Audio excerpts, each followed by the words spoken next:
Hey nerds, Farmer Jesse here. Welcome to Growers Daily, your daily dose of ecological farming insight. It is Friday. I'm very squeaky, but it is February 27th, 2026. And today we're talking about not transferring a certain potato disease from the tubers, solving big problems littly, and it's Feedback Friday. So let's do it.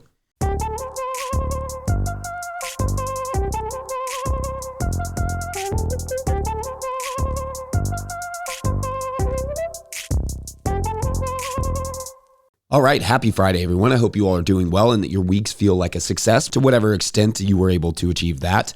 The old voice is obviously not fully back yet, but it feels like it's getting better. And in theory, because I don't have a ton of talking to do this weekend, and as long as my seagulls take care of business against Forest, it will be back on Monday, which is good, not only for the show, but for soccer coaching, which starts that day. Coaching, I think, is most effective when the kids can actually hear you. As I threatened yesterday, I did indeed get some lettuce started, which was great. Nothing really exciting, I guess, but I imagine that you will hear me say the words started lettuce yesterday many times over the course of the next few months. So get ready, however you get ready for such things. Oh, and you may have noticed, because I mentioned it yesterday, that No-Till Growers is now officially recognized as a nonprofit by YouTube.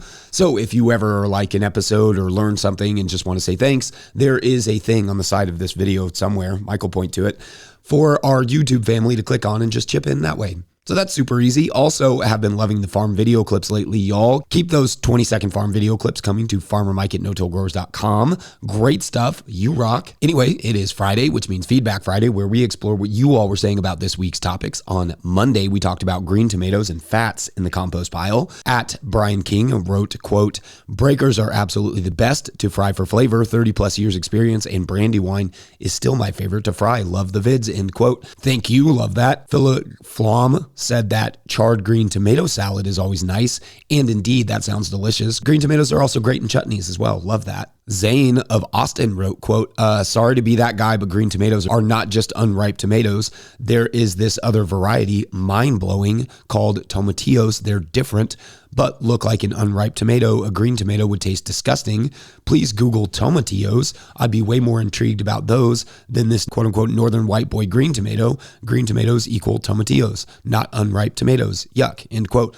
So tomatillos are delicious and make wonderful salsa, but they are an entirely different thing from green tomatoes. And although tomatillos and ground cherries, husk cherries, etc., come from the same family, nightshades, they actually do have a slightly different growing culture. So maybe those are worth an episode on their own at some point one day.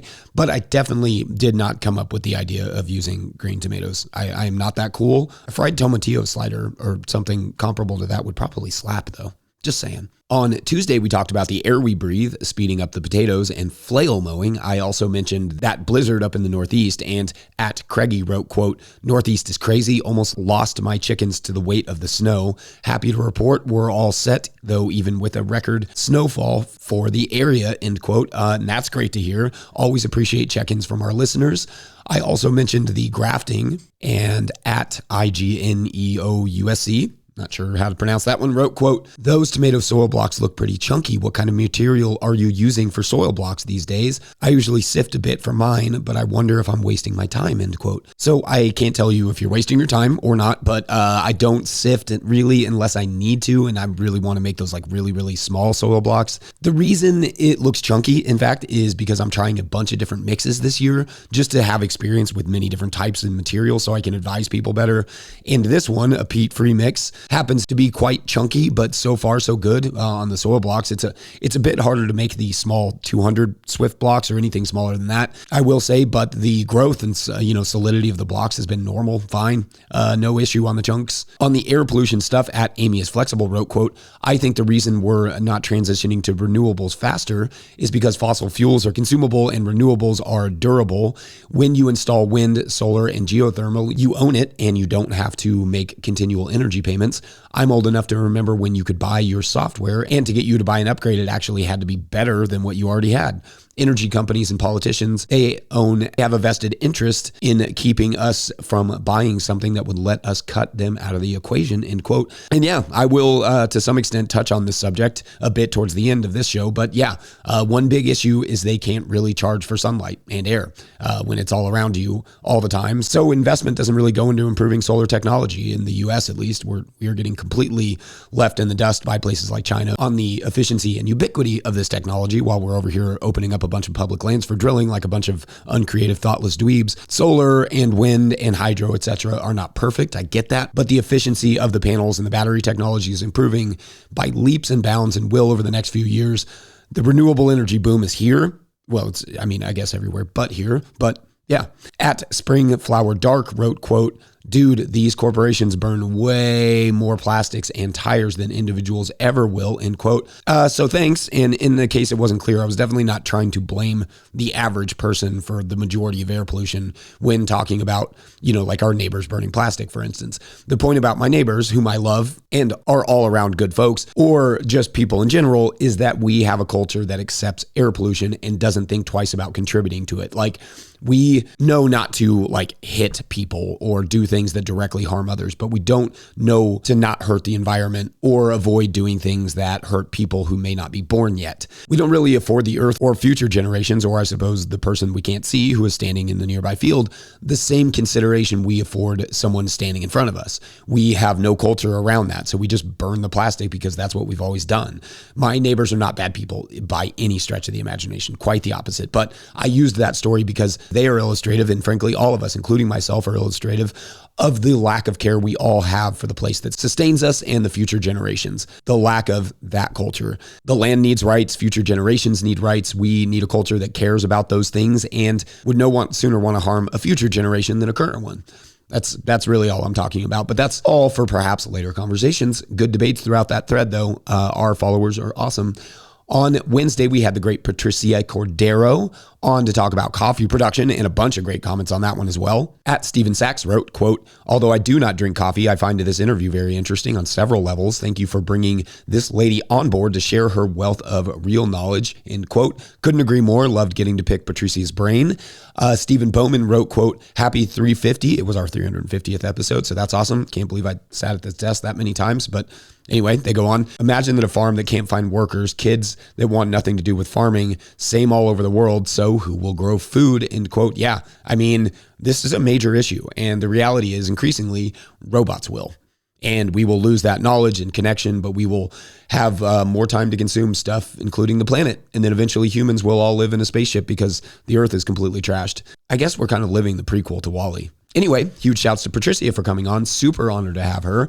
Then on Thursday, we talked about why plants can go from good to bad so quickly sometimes, cover cropping in raised beds, and a nightmare straw scenario. At Amy Peary made an interesting observant comment, quote, "Interesting, recently you had a video clip where you were planting tomatoes and I wondered why you weren't planting them deeper to build on the root system. But your comment today about the younger grafts possibly bypassing the rootstock makes me think that's possibly the reason you don't plant them deeper. Is that accurate?" End quote. And yep, that's it. In the field where I typically use ungrafted plants, I will bury them fairly deep, but in the tunnel, they can't be buried below the scion, the top part where it's grafted onto the bottom. So like where that graft meets, you can't put soil above that or the top will root into the soil and bypass the graft. So good eyes, Amy. At Charles Partak writes, quote, "Our chickens get the straw first. I'd be very surprised if a single viable seed is left by the time they go through it. It goes to compost after that, then it hits the garden. I get as much mileage as possible from a $7.50 bale," end quote. Great. I like the idea of getting as much use as possible out of each bale like that. Obviously, that may not work for every scale, but could also be a good way to help, reduce the risk of weed seed and herbicide contamination, which was something a lot of folks mentioned in the comments that day as well. Then instead of straw mulch, you have a compost mulch. Hard to say if the money would work itself out on a large scale, but if you could get oodles of straw for cheap, then maybe, I don't know. Sure. Anyway, good stuff as always this week, friends. You all are the best. Appreciate each and every one of you, even when, or heck, maybe especially when we don't always see eye to eye on things. Love that. All right, we're going to take a quick break. When we come back, how to avoid scab on your potatoes, which sounds like some sort of weird euphemism, but I promise it's not. Or is it? BRB. I was excited to get some of these guys out sooner rather than later, but We got another 1.5 feet of snow on top of the remnants of the last storm. Still can't get out there. Today's episode is brought to you by Certified Naturally Grown. Certified Naturally Grown is the grassroots certification built by farmers for farmers. C&G gives local growers like you recognition for the commitment of producing food without synthetic chemicals by assuring customers that your practices are verified. C&G's peer review inspection model keeps the cost of certification low while creating opportunities for knowledge sharing amongst a strong, supportive network of like-minded farmers. Apply today to be certified before the season ramps up. Applications processed within 7 days. Learn more at naturallygrown.org. All right, back to the show. If you, the listener or viewer, are enjoying this podcast, getting even a small amount of value from it, consider supporting our work over at patreon.com/no-till-growers. I will try to get to questions from everywhere the questions come in, but I will always get to your Patreon questions. Now, today's Patreon question comes to us from Patreon member Christine Bell, who writes, quote, "Hello again, Jesse. My husband recently brought home 2 50-pound bags of white potatoes. My pierogi pinchers are sore just thinking about it," with a smiling emoji. "I was hoping to plant any unused potatoes in the spring, but the problem is I noticed they have potato scab virus. Is there anything I can do to the soil, add LAB, vermicast, IMO, etc., to prevent it from affecting the potatoes grown from that seed, and also to prevent it from just affecting my soil for years? Or should I avoid planting them? I do have plenty of space to rotate my potato crop from year to year, so if planting a specific type of cover crops might help combat the disease, I'm ready to try it. Thanks as always. I still haven't missed an episode. Peace emoji," end quote. Well, peace to you. That is amazing that you haven't missed an episode yet. We're headed towards 400 of them, so amazing. Shouts to you. Good stuff. And this is a really interesting question. Now, in general, I'm going to recommend avoiding planting any disease plants. Let's just go ahead and say that now. That's never a great idea. Scab is maybe, not as concerning as other diseases, and it does happen to be on a lot of potatoes. But still, if you can avoid it, I would probably avoid it, but let's just look at this idea. Now, I'm assuming these are regular potatoes and not like potatoes that were sold as seed potatoes, like your husband bought regular potatoes. The difference is that certified seed potatoes are certified against diseases, so they should, of course, not have much or preferably any scab if you bought them as seed potatoes, though I do believe a certain amount of scab is permitted for seed potatoes with percentages based on the type of scab, I think, or something like that. I will say that resistant varieties are important with this disease, especially in areas that are prone to scab. And this potato obviously does not sound super resistant. So that's just something to take into consideration, which is a big reason why, by and large, most growers are buying certified seed. They don't want to potentially import diseases, but they also don't want to buy susceptible seed potatoes. But maybe you were wanting to save some money here and got a good deal and are just down for an experiment. All that's fine. So here's what I can tell you, and others can feel free to chime in with their 2 cents as well. Now, you called it a scab virus, and I've heard that before, but scab is in fact caused by a bacterium, Streptomyces scabies, among other species, and it will survive to some extent on the tuber before replanting as well, just in the soil. There is some limited evidence that treating the potatoes with elemental sulfur, which is allowed in organic farming, but is an antifungal, so not my favorite, but it can be utilized as a pre-treatment. More interesting to me, perhaps, is the research that shows that the pre-treatment, or in other studies, the soil treatment, of adding some biological inoculants such as B. subtilis and trichoderma have shown to help limit the effects. Another thing that has shown some promise is the addition of a little mustard powder to the furrow, which is fun. Weirdly or frustratingly, this disease does like similar conditions to potatoes. Okay, so what I mean is that it does not thrive in low acid soils around 5.2 pH, but neither do potatoes. It does tend to thrive in high organic matter situations, which unfortunately, so do potatoes. So lighter, sandier soils may not be as susceptible as the scab develops on the tubers when they are forming, but especially when they stay wet. So if your soil doesn't stay quite as wet, it may help. So perhaps if the soil drains well, that's a good thing. But also the plants themselves need moisture during the tuber creation stage to create a good yield. So what does all that mean? Well, I think it means it's going to be risky either way. But if you do inoculate them with a good compost tea or a good approved biological inoculum, that might help. I'm not sure about things like lactic acid bacteria, but you could run a little trial with it if you wanted. And to that point, if you ever want to try this sort of stuff, look into Ceregram grants, that's SARE here in the United States, they will pay you to mess around with ideas like this. It just takes a little planning and some time to get the grant, but ultimately they want farmers trying these different ideas, so they may pay you to just give it a shot on your farm and then give them the results. And that could help growers down the line in a similar scenario. Anyway, I think that's all I got on this subject, but I love the interesting questions that send me down weird rabbit holes about potato diseases. Love that. Anyway, we're going to take a quick break, and when we come back, talk about solving the small to solve the big. Be right back. Rob Garrett, Wild and Plenty, Derbyshire, UK, with our first Farmer Jesse inspired no-fall tomahawk. Metre length of 5.5 mil rebar, smooth. Tomahawk welded to the bottom, penny washer on the top. See how we get on with it this year. Today's episode is brought to you by Tend. Farming is hard, running it shouldn't be. Meet Tend, the purpose-built platform built by farmers for farmers.